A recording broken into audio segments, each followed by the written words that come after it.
They have to prove you're a person. Now, how do you prove you're a person? You admit it. What is a person? A person is no good thing. It's not a citizen. They can't prove I'm a person.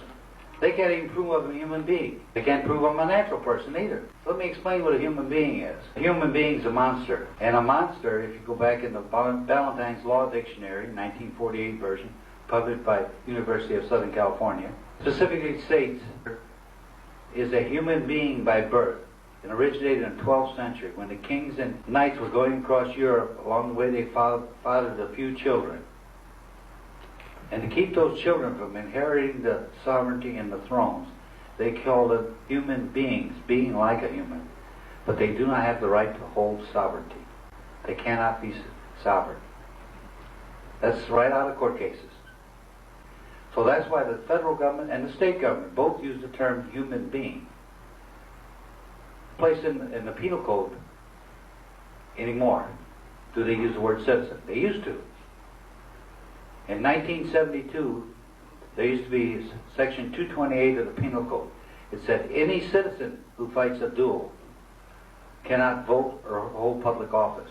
Section 232 said any person who fights a duel cannot vote or hold public office and has to go to jail for a year, making a legal distinction between a citizen and a person. It's in the penal code.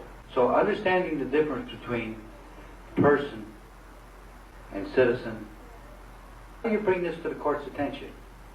Very simply, you file a judicial notice. You can file as many as 30 judicial notices into court and make the court argue those judicial notices. File a court that I'm not a slave. Judicial notice that I'm not a slave. File judicial notice I'm not a person. File judicial notice I'm not a human being. File a judicial notice that I have no contracts. File a judicial notice, write this down everybody, the new people. Nisi Prius court. All courts in this land are Nisi Prius courts. Contract courts, revenue courts. And you have to give the court notice that they are Nisi Prius court, and they can't move forward until they prove that you have the contract and produce a contract. You can do that. We've had judges accept it. We had a judge in Santa Barbara said, yes, we're in Nisi Prius court. But my buddy, he didn't. Then the judge went on to the next judicial notice. And he didn't stop. Remember? But he had the court. He should have stopped right there, prove the contract. No matter what you do, if you do it right. Non-assumptive. File judicial notice, non-assumptive. Non-assumptive means no contract. We do everything by judicial notice as a motion to dismiss.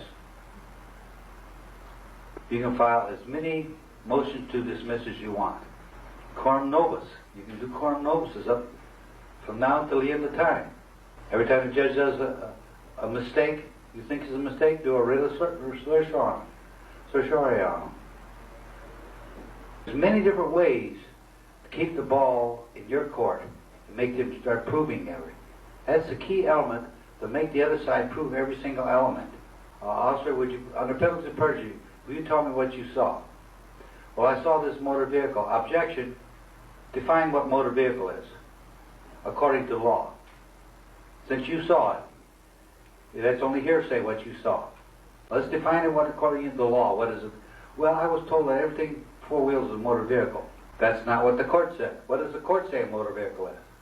What's the case name, Steve? Geico. Geico Insurance versus Carrier's insurance. Carrier Insurance. The vehicle means commercial, according to the California. So he's got to prove you're involved in commercial activity. Officer, was I involved in any commercial activity the time you stopped me? No. Was I driving a tractor, trailer rig, or anything, bus or anything? No. You weren't involved in anything commercial that I know of. Thank you, officer. Next question. Officer, did you go to the police academy? Yes, I did. How long was your police academy? 6 months. Did they teach you the laws that you were enforcing? Yes, they did. Do you think you're an expert in enforcing those laws that you were taught to enforce? Yeah, I know the laws I'm supposed to enforce. Thank you. Now you got it.